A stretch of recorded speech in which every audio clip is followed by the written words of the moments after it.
Hi, welcome to Views of Zion, a look at the history and theology of Mormonism. Today we're going to be examining some strange but true aspects of Mormon history for the purpose of trying to ascertain Joseph Smith's character and reliability. Let's take a look at this video. Joseph Smith Jr. was raised in a time, place, and family where disillusionment with established religion was widespread and homegrown religious offshoots were in style. Dozens of groups can trace their origins back to this movement, including Mormonism. Smith was well known as a glass looker, someone who claimed to be able to find buried gold using his hat and seer stone. Court charges still exist from his swindled customers. But Smith also joined in the new religion craze, claiming God told him that all the other ones were abominable and corrupt. His new church was allegedly restored original Christianity, but turned out to be very novel. His first step was to find a buried gold book and translated it with the help of his hat and seer stone. He wasn't allowed to show these gold plates around, but he got 3 friends to swear that they had seen them in a vision. The wife of one witness, Martin Harris, wanted to see if Smith's story was verifiable, so she made 116 pages of his manuscript disappear. Smith was unable to reproduce them from his source, but claimed it was because God wouldn't let him. Later, Smith was twice demonstrated a fraud when he claimed to translate an Egyptian papyrus and a set of hoax plates, both of which still exist and do not say what he claimed they did. Finally, the Book of Mormon was finished, telling the tale of a vast civilization of ancient Jews who lived in South America, for which we now know there is not a single shred of evidence. When it came time to publish, Smith didn't have the money, so he claimed God told him Martin Harris was to pay for it, or else be destroyed. The new Mormon church moved to Ohio and started a system where everyone's land and money was owned by the church. Smith also opened an illegal bank and started printing his own money. When this scam came crashing down, Smith was arrested, but he posted bail and skipped town on his creditors. He also prophesied that the Mormons would take over Jackson County, Missouri, to await the doomsday of all non-Mormons. The Missouri locals did not appreciate the incursion of this apocalyptic voting bloc, and the Mormons were forced back out. So Smith, on God's command, sent an army to take Jackson County, which never made it. But the violence continued to escalate, and a Mormon army actually attacked a state militia. The conflict finally ended with Smith being arrested for murder and treason, but he bribed his way out of jail and met up with the Mormons who had moved into Illinois. Smith ran Nauvoo like a police state, and advanced from general of his own army to presidential candidate, and finally being proclaimed king by his secret council of 50. He was also practicing polygamy, taking perhaps as many as 40 wives, including married women, mother-daughter sets, sisters, and girls as young as 14. He even received revelations from God telling women that they would be damned if they didn't marry him, and that his first wife would be destroyed if she didn't accept it. But publicly, he denied and condemned polygamy his entire life. When a newspaper threatened to print proof of his lascivious lifestyle, he sent his army and destroyed it, and was arrested again. A mob attacked his jail cell, and Smith, who was armed, went down in a gunfight. Mormonism stands or falls on the reliability of Joseph Smith's word. So, was he a godly prophet of a great and marvelous work, who in his own words had more to boast about than Jesus? Or an egomaniacal, manipulative con man who spotted opportunity in the religious climate of the day? The contenders to take over the church experienced a rash of revelations, angel visitations, more buried scripture, and even a mysterious murder. But Brigham Young won the biggest slice of the congregation. An arrest warrant for counterfeiting hastened Young to relocate the Mormons to what at the time was Mexico, where Mormon violence and dictatorial government continued for years. Throughout the 20th century, Mormonism shifted to a more mainstream image with advertising, and repealing its polygamy and whites-only priesthood policy. It became a multi-billion-dollar corporation, and the second largest group that sprouted from that rural 19th century religious zeitgeist. Let's start with some common objections that have gotten to this video on YouTube. First, many people have insisted to me that Smith was not armed in the Carthage jail. Well, I would invite you to take a trip down to the LDS Church History Museum, where they have that gun on display. Second, many people have said to me that Smith did not use a magic rock and hat to translate the Book of Mormon. Well, here's what his wife Emma had to say about that. In writing for your father, I frequently wrote day after day. After sitting by the table close to him, he sitting with his face buried in his hat with the stone in it. and dictating hour after hour with nothing between us. One of the witnesses to the Book of Mormon, David Whitmer, said this: "I will now give you a description of the manner in which the Book of Mormon was translated. Joseph would put the seer stone into a hat and put his face in the hat, drawing it closely around his face to exclude the light.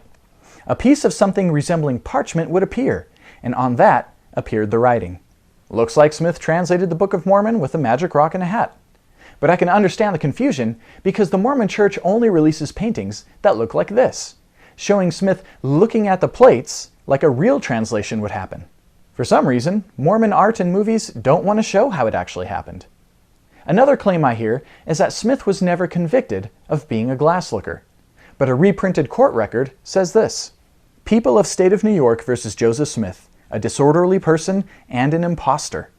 Prisoner says that he had a certain stone, which he had occasionally looked at to determine where hidden treasures in the bowels of the earth were, that he professed to tell in this manner where gold mines were at a distance underground, that at Palmyra he pretended to tell, by looking at this stone, where coined money was buried in Pennsylvania, but of late had pretty much given it up on account of its injuring his health, especially his eyes, and therefore the court finds the defendant guilty."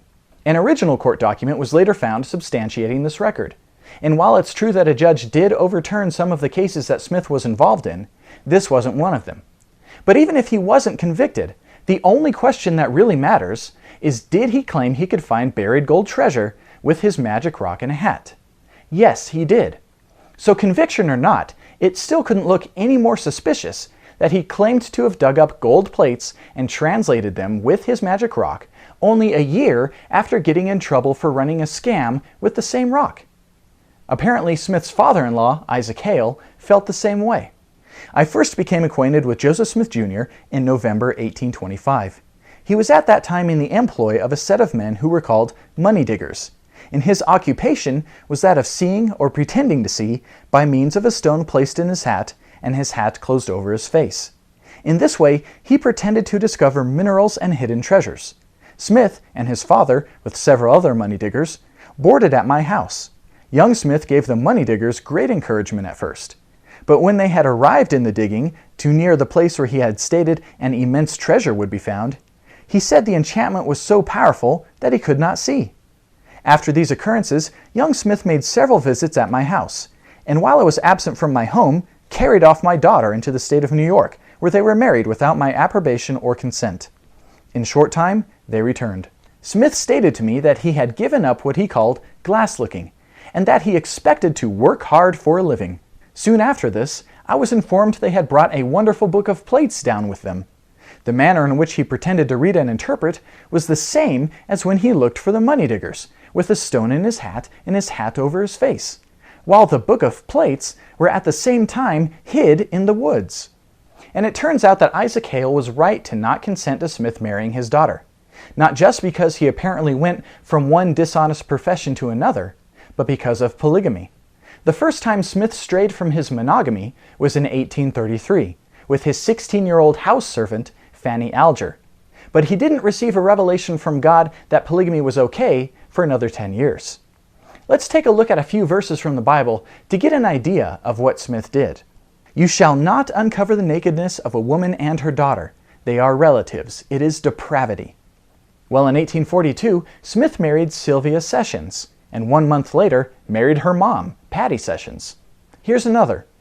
"And you shall not take a woman as a rival wife to her sister, uncovering her nakedness while her sister is still alive." In 1841, Smith married sisters Zena and Presendia Huntington. 2 years later, he married sisters Eliza and Emily Partridge, who were working as maids in his home. 2 months after that, he married sisters Sarah and Maria Lawrence, who were also living in his home.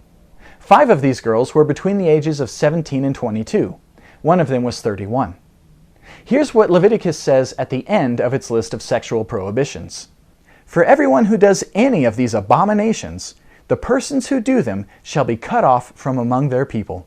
So the Bible condemns Smith's affairs in no uncertain terms, and he knew it, which is why he had to lie about it.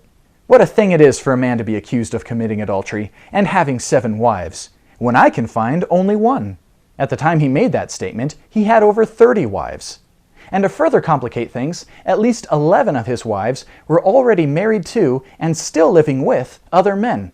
He was not only practicing polygamy, one man with multiple wives, but polyandry, one woman with multiple husbands. Official LDS Assistant Church Historian Richard Turley frankly admitted this. It's true that Joseph Smith practiced plural marriage and that he had wives who were not married to anybody else. It's true that he practiced polyandry, and he did have wives who were married to somebody else. Although some biblical figures did practice polygamy, and it always ended up causing them trouble, the Bible never considers polyandry to be a viable option at all. It's just called adultery. Apparently, Smith wasn't too impressed when God said, "Thou shalt not commit adultery, and thou shalt not covet thy neighbor's wife. And he who commits adultery lacks sense. He who does it destroys himself." Smith even married future apostle Orson Hyde's wife while he was away on a mission. And listen to how Smith convinced a 14-year-old girl to marry him. He explained to me the principle of celestial marriage, after which he said to me, "If you will take this step, it will ensure your eternal salvation and exaltation, and that of your father's household, and all of your kindred." This promise was so great that I willingly gave myself to purchase so glorious a reward. And here's how he convinced a 20-year-old woman to marry him after she had gotten married to another man only a few months before. Joseph sent word to me by my brother, saying, "Tell Zena I put it off and put it off till an angel with a drawn sword stood by me, and told me if I did not establish that principle upon the earth, I would lose my position and my life." So does it seem like a true prophet or a false prophet would make claims like that? Obviously, his first wife Emma was not too happy about all of this, and things apparently got so bad in the Smith household that Joseph had to mollify her by passing on another word from God. "And let mine handmaid, Emma Smith, receive all those that have been given unto my servant Joseph, and who are virtuous and pure before me. And I command mine handmaid, Emma Smith, to abide and cleave unto my servant Joseph, and to none else. But if she will not abide this commandment, she shall be destroyed, saith the Lord. For I am the Lord thy God, and will destroy her if she abide not in my law. And again, verily I say, let mine handmaid forgive my servant Joseph his trespasses, and then shall she be forgiven her trespasses, wherein she has trespassed against me." Brigham Young related a story about Emma trying to poison Joseph, and stated that twice she undertook to kill him. Could that be because he slept with dozens of other women?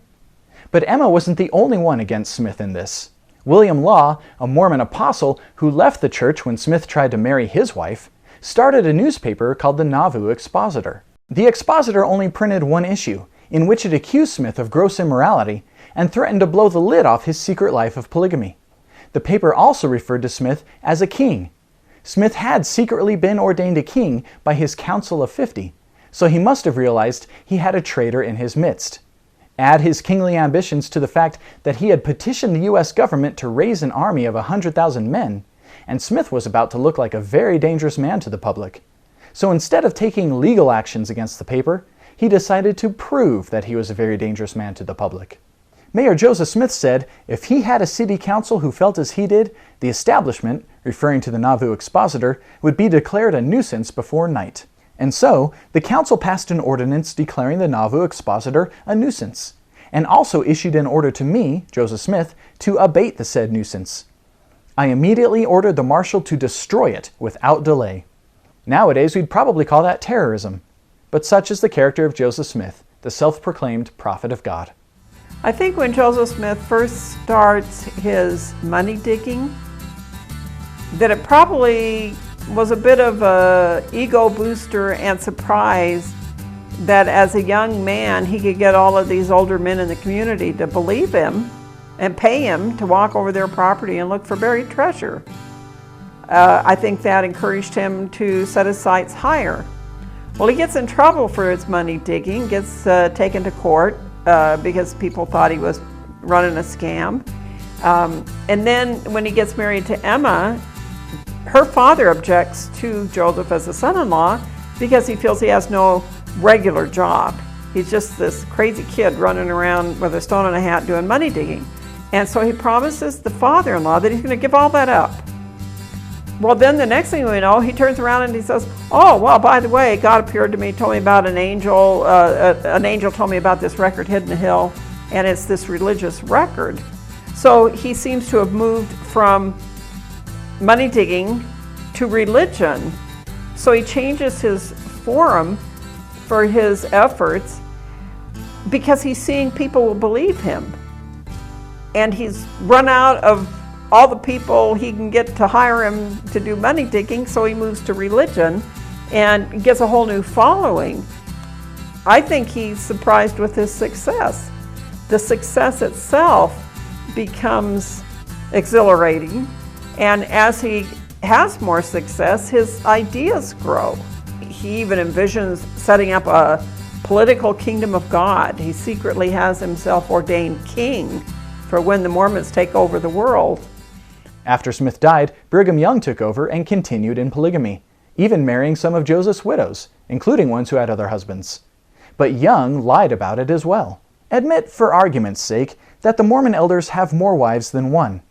Yet our enemies have never proved it. If I had 40 wives in the United States, they did not know it and could not substantiate it. I live above the law, and so do this people. But later, he gets honest and says, why do we believe in and practice polygamy? Because the Lord introduced it to his servants in a revelation given to Joseph Smith, and the Lord's servants have always practiced it. The only men who become gods, even the sons of God, are those who enter into polygamy. Brigham Young, Orson Hyde, Wilford Woodruff, Heber C. Kimball, and Joseph F. Smith all made statements making it clear that rejection of plural marriage results in damnation. And then presidents and apostles made statements like this: the principle of plurality of wives never will be done away. You might as well deny Mormonism and turn away from it as to oppose the plurality of wives. When asked, do you think that we shall ever be admitted as a state into the Union without denying the principle of polygamy? Brigham Young replied, if we are not admitted until then, we shall never be admitted. I bear my solemn testimony that plural marriage is as true as any principle that has been revealed from the heavens. I bear my testimony that it is a necessity, and that the Church of Christ in its fullness never existed without it. If we were to do away with polygamy, it would only be one feather in the bird. Do away with that, then we must do away with prophets and apostles, with revelation and the gifts and graces of the gospel, and finally give up our religion altogether. We just can't do that. But in 1890, under much pressure from the U.S. government, the Mormon Church finally gave in and released a revelation that polygamy was to cease.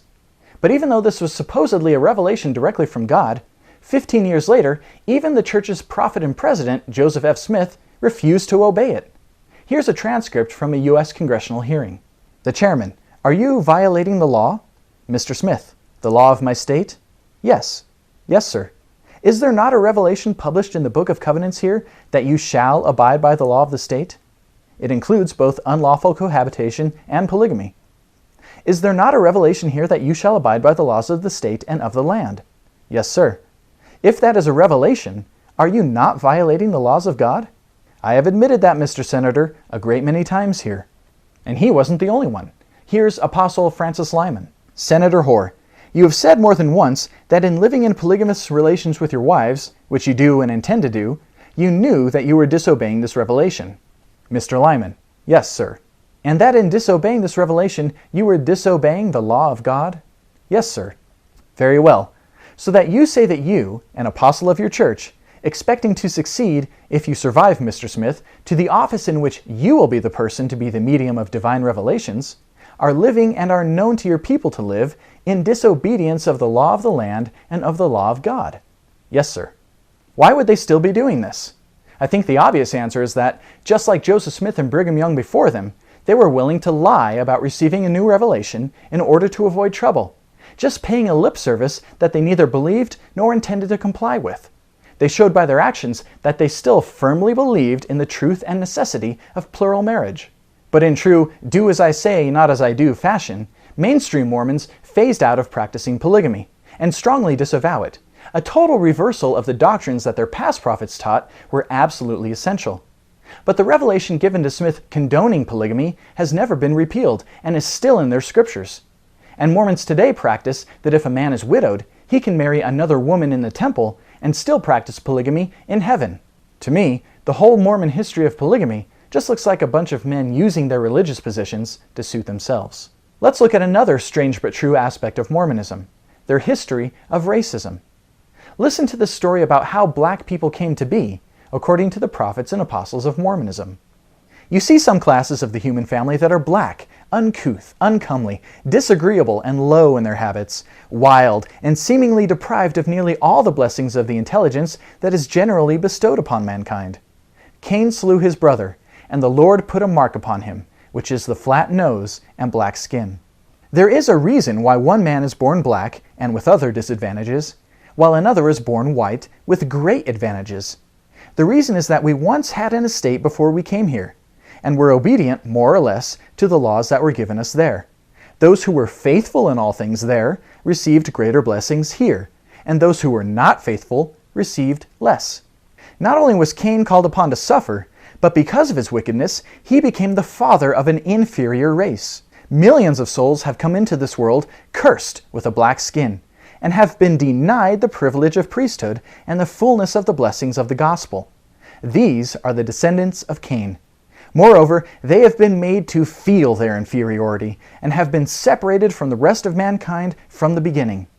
The Negro is an unfortunate man. He has been given a black skin. But that is as nothing compared with that greater handicap that he is not permitted to receive the priesthood and the ordinances of the temple, necessary to prepare men and women to enter into and enjoy a fullness of glory in the celestial kingdom. What is the reason for this condition, we ask? And I find it to my satisfaction to think that as spirit children of our eternal Father, they were not valiant in the fight. When he told Enoch not to preach the gospel to the descendants of Cain who were black, the Lord engaged in segregation. When he cursed the descendants of Cain as to the priesthood, he engaged in segregation. This is extreme racism, passed off as the doctrine of God. But then, after the civil rights era, loads of negative press, a ban on missionary visas in Nigeria, boycotts of BYU sporting events, and right before a temple was finished in Brazil, where Mormons were having a hard time weeding out anyone with Negro blood, the LDS Church decided to allow blacks to hold the priesthood. All of a sudden, Apostle Bruce McConkie was saying things like this: "It doesn't make a particle of difference what anybody ever said about the Negro matter before the first day of June 1978. It is a new day and a new arrangement, and the Lord has now given the revelation that sheds light out into the world on this subject. As to any slivers of light or any particles of darkness of the past, we forget about them." Really? None of that matters anymore? Sure, black people can now hold the priesthood, but did the church ever say that any of those teachings about black people being cursed, inferior, servants, unfaithful and less valiant in the pre-existent, and segregated against by God weren't true? Did they ever deny those teachings? No, they didn't. Those teachings still stand in their history, untouched and unrefuted. So it doesn't just go away because McConkie tells us to forget about it. Now the bottom line is that black people can hold the priesthood even though they are cursed, inferior, etc. Is that a satisfying end to racism? No, it's like saying you'd hire a Chinese guy, but you still think that Chinese are less evolved than whites. It's still racist. And then on top of that, you have this statement from Brigham Young. "Shall I tell you the law of God in regard to the African race? If the white man, who belongs to the chosen seed, mixes his blood with the seed of Cain, the penalty, under the law of God, is death on the spot. This will always be so." Yowza! When past leaders say things like this that embarrass modern Mormons, they'll usually respond by saying, "Well, that's not official doctrine," or "Prophets sometimes express their own opinions." But that's just a smokescreen that raises more questions than it answers. Is there such a thing as an unofficial doctrine? If it's unofficial, can it still be true? This distinction between official and not is not helpful or informative. What is needed is for someone forthright and honest to say whether or not it's true. The conundrum is they simply can't say that something like that is true. But if they admit that it's not true, then Brigham Young is revealed to be a false teacher. And why follow a church whose prophets can lead their people astray with false teachings? Shouldn't God's mouthpiece on earth be able to tell the difference between true and false, especially if the doctrine originates with them? Young clearly taught this as truth, not as his opinion. And in the 14 Fundamentals in Following the Prophet, it says this: "The prophet is the only man who speaks for the Lord in everything. The living prophet is more vital to us than the standard works. The prophet will never lead the church astray. The prophet and the presidency, the living prophet and the first presidency, follow them and be blessed. Reject them and suffer." Another common argument for Mormons on this topic is to say, well, Southern Baptists supported slavery. Well, yeah, that was awful too, but let's compare apples to apples. Southern Baptists do not speak for God. Mormon prophets, on the other hand, supposedly do. Are we supposed to think that just because Southern Baptists were racist, that makes it okay for Mormons to be racist too? It's just another deflection away from the substance of the issue. So what's the purpose of looking at all these things? A lot of Mormons know this stuff, but they're able to overlook it and go about their faith. So should we overlook it? No, not if we're trying to discern whether or not Mormonism is true, if these prophets really are what they claim to be. Jesus said, "Beware of false prophets who come to you in sheep's clothing, but inwardly are ravenous wolves. You will recognize them by their fruits. Are grapes gathered from thorn bushes, or figs from thistles? So every healthy tree bears good fruit, but the diseased tree bears bad fruit." So what was Joseph Smith's fruit? He was a con man who started a religion that sure looked a lot like his con. And then he used his position of authority to gain military and political power, and manipulated women into entering into relationships with him that the Bible describes as abominations. Then his successors followed in his footsteps, and where the New Testament teaches against racism, they institutionalized it and said it was from God. So my point of view is this. The founders of Mormonism revealed their character by what they did and what they claimed was from God. Add this to the stuff we've seen in previous episodes about how to test for truth, and I think we're seeing a very well fleshed out example of false prophets. Which means that even if Mormonism has greatly improved its image over the last century, it is still nothing more than the product of false prophets. Distancing themselves from the unpopular aspects of their past does not make the church as a whole any truer. Now, it's true that there have been many self-proclaimed Christians who have also used religion to accomplish awful things. But the difference is that Christianity did not come from those men. Those men are not the sources we rely upon to know what is true or not. For that, we have the teachings of Christ and the original apostles, which, unlike in Mormonism, if any man tries to overrule them, they become irrelevant to the faith. So please, use discernment. Joseph Smith came along and said, "Set those Bibles aside and listen to me." And he convinced a lot of people, just like he convinced people that he could find buried gold. And then look at what he did with the power he gained from that. Is a man with a track record like Smith's above lying about revelations and restorations? I don't think so. So let's go back to the Bible, the source that we can rely on. Thanks for watching. You can check us out at ldsvideo.org for more videos and information, and write us at viewsofzion@gmail.com. We'll see you next time.